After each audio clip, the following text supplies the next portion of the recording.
The HOA fined me $500 for a shadow. That's when I realized if they were going to be ridiculous, I could be ridiculous too. And oh, I went all in. Imagine walking out your front door and finding a letter taped to it. Not a friendly neighborhood welcome, but a citation. Not for noise, not for trash cans left out, but because your house's paint color offended the HOA president's aesthetic sensibilities. They wanted beige, only beige, but they didn't say which beige.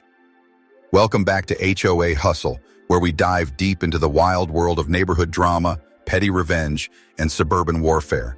I'm your host, and today we're exploring a story that perfectly captures why the phrase "be careful what you wish for" exists. If you've ever dealt with an overzealous HOA, if you've ever received one of those passive-aggressive letters about your mailbox being 2 inches too far to the left, or if you just love a good story about the little guy sticking it to the man, you're going to love this one. So grab your coffee, settle in, and let me tell you about the Great Beige War of Willowbrook Estates. Our story takes place in Willowbrook Estates, one of those picture-perfect planned communities that looks like it was designed by someone who thought the Stepford Wives was a home decorating guide. You know the type. Every lawn is exactly 2.5 inches tall, every mailbox is regulation black, and God help you if your garden gnome is facing the wrong direction. Meet David Chen, a 42-year-old software engineer who made the mistake of buying his dream home in this suburban paradise 3 years ago. David was what you'd call a live and let live kind of guy. He kept his grass cut, his taxes paid, and his music at a reasonable volume after 9 p.m. But David had one tiny character flaw that would eventually drive the Willowbrook Estates HOA absolutely insane. He liked colas, or not neon green or hot pink, mind you. When David bought his house, it was painted a lovely shade of sage green. Think of it as the color of fresh herbs or a peaceful forest glade. It was calming, tasteful, and absolutely gorgeous against the white trim and natural stone accents. David loved that greenhouse. His wife loved it. His kids loved it. Hell, even the mailman complimented it once. But there was one group of people who did not love David's beautiful greenhouse: the Willowbrook Estates Homeowners Association Board of Directors. Now let me paint you a picture of this board. We've got Margaret Thornfield, the 67-year-old president who treated the HOA covenants like they were the 10 Commandments. There's Bob Patterson, the treasurer who measured his neighbor's grass with an actual ruler.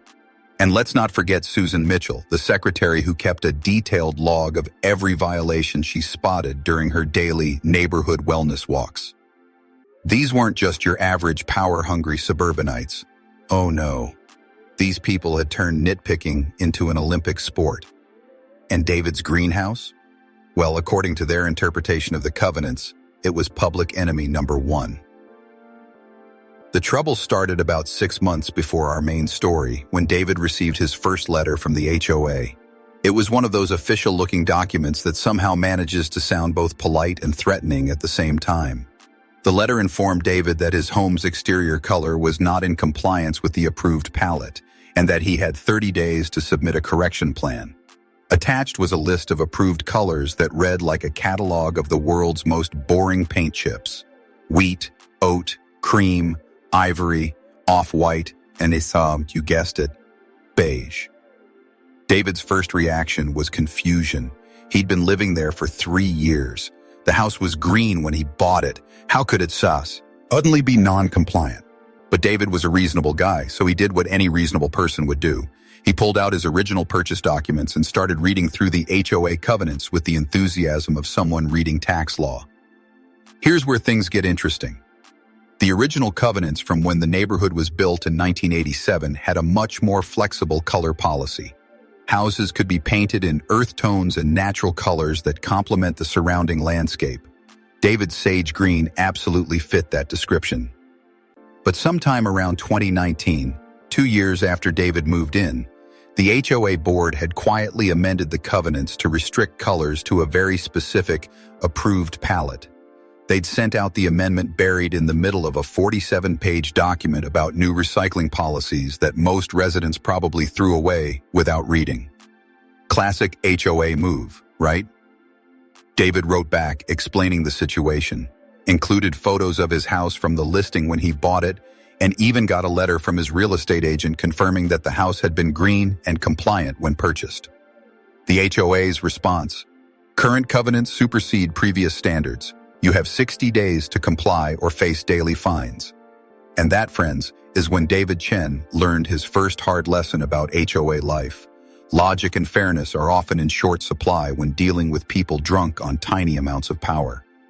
What happened next was a masterclass in bureaucratic harassment that would make a DMV worker proud. David tried to work with them. He really did. He attended the monthly HOA meetings where Margaret Thornfield sat at the head of a folding table like she was running the United Nations. He presented his case calmly and professionally. He even brought cookies. The board's response: rules are rules, Mr. Chen. So David did what any engineer would do. He got technical. He researched property law, HOA regulations, and covenant enforcement. He discovered that the 2019 amendment might actually be invalid because it hadn't been properly noticed to all homeowners. He prepared a detailed presentation with legal citations and precedents. The board's response to his legal research: we don't need a lawyer to tell us what our own rules mean. Oh, but it gets better. Margaret Thornfield started showing up at David's house unannounced to document ongoing violations. She'd stand on the sidewalk with her phone, taking photos of his house from every angle like she was gathering evidence for a criminal trial. Bob Patterson, the treasurer, began measuring David's grass with increasing frequency. Suddenly, David was getting violation notices for his lawn being 2.7 inches instead of the required not exceeding 2.5 inches.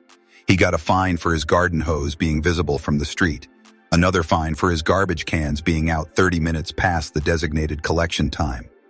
But the crown jewel of pettiness came from Susan Mitchell, who cited David for excessive yard ornamentation because he had a single decorative solar light near his mailbox. 1. Solar light. David was being death by 1,000 paper cuts D, and he knew it. The fines started small, $25 here, $50 there, but they had a way of multiplying like rabbits. Miss one payment deadline and you get a late fee. Dispute a fine? That's a $75 administrative processing fee. Want to appeal to the full board? Another $100 hearing fee. By month 3 of this harassment campaign, David was facing nearly $2,000 in fines and fees for a house that had been perfectly legal when he bought it. But here's where our story takes an interesting turn. See, David had been doing his homework, and he'd discovered something fascinating about covenant enforcement law. In most states, HOAs can't selectively enforce rules. They can't ignore violations for some people while hammering others. So David started taking his own walks around Willowbrook Estates, and boy, did he find some interesting things. Remember Bob Patterson, the grass-measuring treasurer? His own backyard shed was 3 inches taller than the height limit specified in the covenants. Margaret Thornfield's prized rose garden extended 2 feet beyond the permitted landscaping boundary. And Susan Mitchell? Her house was painted in a shade called desert sand that wasn't anywhere on the approved color list. The entire HOA board was in violation of their own rules. David documented everything: photos, measurements, covenant citations. He prepared a detailed report showing that if the board wanted to enforce rules selectively, they were setting themselves up for a discrimination lawsuit. At the next HOA meeting, David presented his findings. He wasn't confrontational about it. He simply suggested that maybe they could work together to update the covenants in a way that was fair to everyone. The board's reaction was, well, let's just say they didn't appreciate David's detective work. Margaret Thornfield's face turned a shade of red that definitely wasn't on the approved color palette. Bob Patterson started stuttering about different circumstances and grandfathered violations. Susan Mitchell accused David of harassment and intimidation. And then Margaret dropped the nuclear option. Mr. Chen, if you don't paint your house an approved color within 30 days, we'll begin legal proceedings to place a lien on your property. A lien on his house for having the wrong color paint. The room went dead silent. Ev and the other residents who'd been half paying attention suddenly looked up from their phones. You could practically hear everyone thinking the same thing. Holy crap, they're actually serious. David looked around the room at his neighbors, people he'd shared barbecues with, whose kids played with his kids, who he'd helped jumpstart cars and carry groceries. And he realized that not one of them was going to speak up. They were all too scared of becoming the next target. That's when David Chen decided he was done playing defense. He stood up, looked Margaret Thornfield right in the eye, and said something that would become legendary in Willowbrook Estates lore. "You want beige, Margaret? You got it." Now, when most people hear a story like this, they assume the homeowner is going to lawyer up or sell the house, or maybe just give in and paint it boring beige. David Chen had other plans. See, David was an engineer, which meant he had two very specific personality traits that were about to make the HOA board's life interesting. He was extremely detail-oriented, and he had a somewhat twisted sense of humor. The next morning, David called the HOA office and spoke to their property management company. He was sweetness and light personified. "Hi there. I'd like to comply with the painting requirement. Could you send me the exact specifications for the approved beige color? I want to make sure I get it exactly right." The property manager, probably relieved that someone was actually cooperating for once, promptly emailed over the covenant specifications.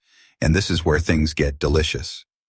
The covenant didn't specify a paint brand or a specific shade name or even a color code. It just said beige.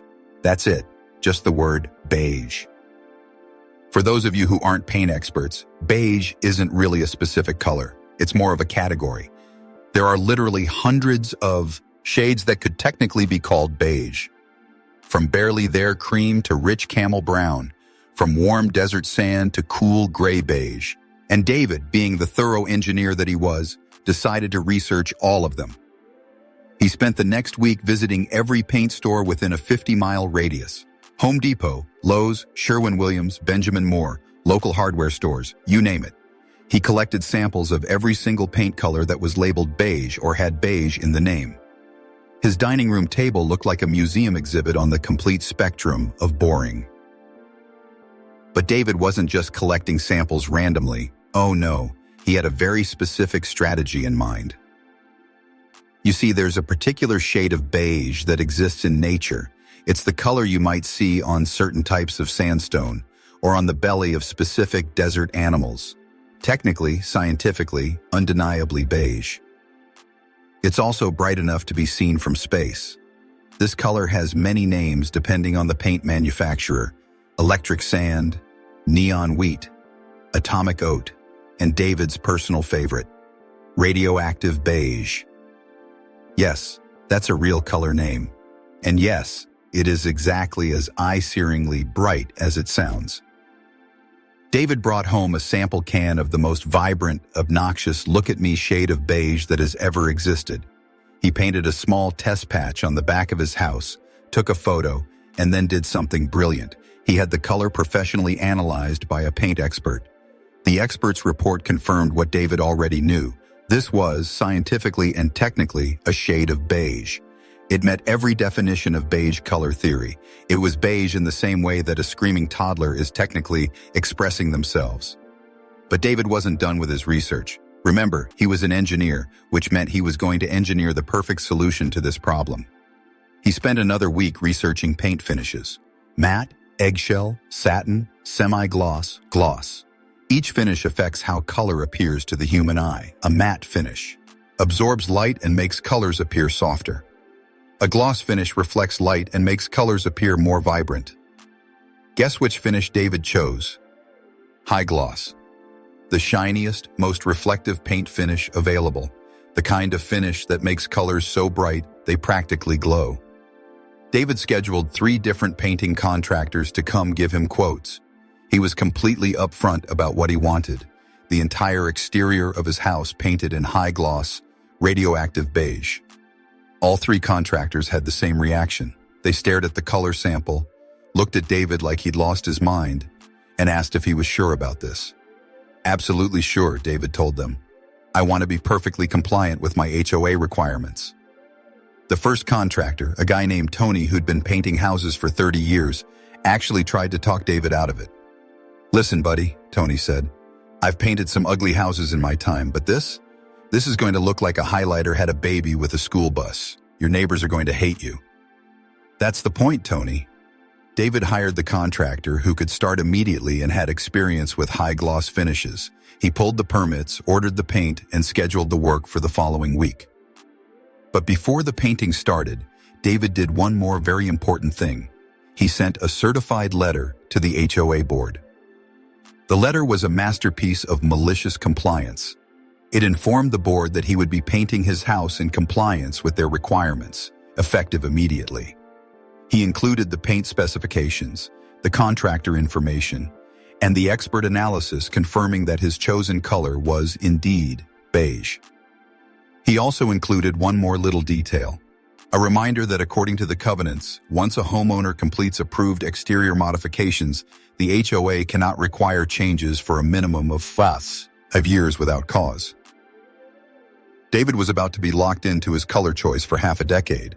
The painting took 3 days, and let me tell you, by the end of day 1, David Chen's house was the talk of not just Willowbrook Estates, but the entire county. The first person to see the finished product was David's next-door neighbor, Carol, who happened to be watering her plants when the painters finished the final coat. The sound she made was somewhere between a gasp and a scream. Carol dropped her hose, stared at David's house for a full 30 seconds, and then started laughing so hard she had to sit down on her front steps.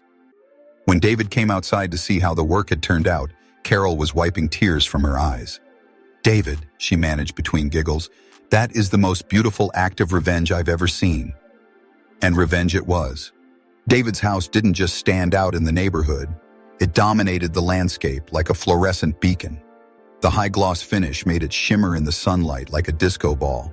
On cloudy days, it seemed to generate its own light.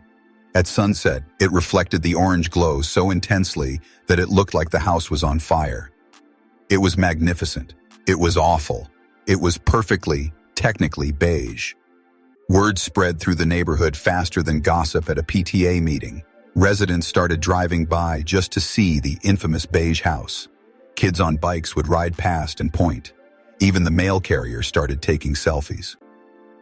But the real entertainment began when the HOA board members saw what David had done. Margaret Thornfield's reaction was reportedly visible from 3 streets away. She stood on the sidewalk in front of David's house, turned approximately the same shade as her prize-winning roses, and shouted at the still wet paint like it could hear her complaints. Bob Patterson showed up with his measuring tape, desperately looking for some violation he could cite. He measured the paint thickness. He measured the distance. From the property line, he probably would have measured the individual paint molecules if he'd had the right equipment. Susan Mitchell took so many photos that neighbors thought she was documenting the house for an insurance claim. Within hours, David received a phone call from the property management company. The conversation went something like this. "Mr. Chen, we need to talk about your house." "What about it? I painted it beige exactly as required." That's not what we meant by beige." "I'm sorry, but the covenant specifically says beige." "My house is beige. I have an expert analysis confirming it's beige. Are you saying the HOA doesn't know what beige is?" There was a long pause. You could practically hear the property manager's brain trying to come up with a legal argument against a color that was technically correct. "The board wants to schedule an emergency meeting." "Great, I'll be there." The emergency HOA meeting was held 2 days later in the community center, and it was packed like a concert. Word had gotten out, and it seemed like half the neighborhood showed up to watch the show. There were even people from other neighborhoods who'd heard about the beige house and wanted to see the drama unfold. Margaret Thornfield called the meeting to order with all the authority of a Supreme Court justice, but you could see the frustration radiating off her like heat waves from David's glossy paint job. "Mr. Chen," she began, "your recent paint choice is causing disruption to the community." David stood up, and you could see he'd prepared for this moment. He had a folder full of documents, a laptop with photos, and the calm confidence of someone who knew he was about to enjoy every second of what came next. "Margaret, could you clarify what disruption you're referring to? My house is painted in an approved color, applied by a licensed contractor, and with all proper permits filed. What exactly is the problem?" "The problem is that your house looks like a giant banana." The room erupted in laughter. Someone in the back shouted, "Bananas aren't beige, Margaret," which caused another wave of giggles. Margaret's face got redder. Bob Patterson tried to jump in with something about community standards and property values, but David was ready for that too. Actually, Bob, I've been researching property values. Houses with unique characteristics often sell for a premium. My house is now the most distinctive property in the neighborhood. If anything, I've increased its value. Susan Mitchell, clearly reaching for any possible violation, accused David of intentionally creating a nuisance. Susan, I followed your requirements exactly. I used approved colors, approved contractors, and proper permits. Are you saying the HOA board didn't know what they were asking for when they demanded beige? And that, friends, was the question that broke the camel's back. Because here's the thing about malicious compliance. When it's done right, it exposes the absurdity of the original rule. David hadn't broken any rules. He hadn't even bent any rules. He'd followed them so perfectly that he'd turned the HOA's own weapon against them. The board was stuck. They couldn't fine him because he was in compliance. They couldn't force him to repaint because he'd followed their requirements. They couldn't even argue that his color wasn't beige because, scientifically speaking, it absolutely was. They'd been out-lawyered by their own rulebook. What happened next was something nobody could have predicted. The great beige house became a symbol. Local news picked up the story. The headline on Channel 7 was, "Homeowner's bright idea leaves HOA seeing red over beige." The reporter interviewed David in front of his gloriously obnoxious house, and he was nothing but gracious and professional. "I simply wanted to comply with my HOA's requirements," he told the camera with a perfectly straight face. If they're unhappy with the results, perhaps they should have been more specific about what they wanted. The story went viral on social media. #beige malicious compliance started trending locally. People drove from neighboring towns just to see the house and take photos. Someone created a Facebook page called Friends of the Radioactive Beige House that gained 10,000 followers in a week. But the real change happened within Willowbrook Estates itself. You see, David's act of rebellion had given his neighbors something they'd been lacking for years: courage. At the next regular HOA meeting, attendance was triple the usual number, and for the first time in years, residents started speaking up about the board's overreach. Carol, David's neighbor, stood up and asked why the board was spending so much time measuring grass when the community playground equipment hadn't been updated in a decade. Another resident questioned why the HOA had $50,000 in reserves, but claimed they couldn't afford to fix the broken streetlights on Maple Drive. Someone else pointed out that Margaret Thornfield's own landscaping violations had been conveniently ignored while David was being harassed over paint color. The board found themselves facing something they weren't prepared for: an engaged, questioning community that was no longer intimidated by their petty power plays. Margaret Thornfield tried to regain control by calling for order and threatening to fine people for disruptive behavior, but that just made things worse. Residents started laughing at her threats. The fear that had kept the community silent for years was broken. The beige house had become a beacon of resistance. Within 3 months, a recall petition was circulated to remove the entire board. It gathered enough signatures in 2 weeks. The new board, elected by the largest voter turnout in Willowbrook Estates history, made some immediate changes. They revised the color palette to include a much wider range of options. They implemented transparency requirements for all covenant amendments. They created an appeals process that didn't cost residents hundreds of dollars in fees. And they officially recognized that David Chen's house was in full compliance with all HOA requirements. But here's my favorite part of this whole story. David didn't repaint his house. For 5 years, that magnificent, eye-searing, gloriously obnoxious shade of beige served as a daily reminder to anyone who drove through Willowbrook Estates that sometimes when you're dealing with unreasonable people, the most reasonable response is to give them exactly what they ask for. David became something of a local legend. New residents would be told the story of the beige house as a cautionary tale about what happens when HOA boards get too big for their britches. Real estate agents started using the house as a selling point. This is a neighborhood where residents stand up for themselves. Vez. Property values in Willowbrook Estates actually did increase, though probably not because of David's paint job. The community had become more engaged, more active, and more desirable as a result of having reasonable leadership. And Margaret Thornfield? She moved to a different neighborhood 6 months after losing the recall election. Rumor has it she joined the HOA board there too, but residents say she's much more reasonable now. Apparently, being publicly humiliated by a can of paint teaches valuable lessons about picking your battles. David Chen had won the war by losing the battle in the most spectacular way possible. So there you have it, folks. The tale of how one man turned malicious compliance into an art form and accidentally became the hero his neighborhood needed. David's story teaches us something important about dealing with unreasonable authority. Sometimes the best way to fight absurd rules is to follow them so perfectly that you expose their absurdity. But more than that, it shows us the power of community. David's bright beige beacon didn't just annoy an overbearing HOA board. It gave his neighbors the courage to stand up and demand better leadership. Now I want to hear from you. Have you ever dealt with an unreasonable HOA? What's the most ridiculous rule you've encountered in your neighborhood? And most importantly, if you were in David's shoes, would you have had the courage to paint your house radioactive beige? Drop your stories in the comments below. I read every single one, and some of the best ones might end up in future episodes. If you enjoyed this deep dive into suburban revenge and bureaucratic comeuppance, hit that like button and subscribe for more HOA horror stories, neighborhood drama, and tales of residents fighting back against petty tyranny. And remember, the next time someone tries to push you around with ridiculous rules and arbitrary authority, ask yourself what David Chen would do. Sometimes the best revenge is giving people exactly what they asked for. Until next time, this has been HOA Hustle. Keep fighting the good fight and watch out for those covenants. They bite back.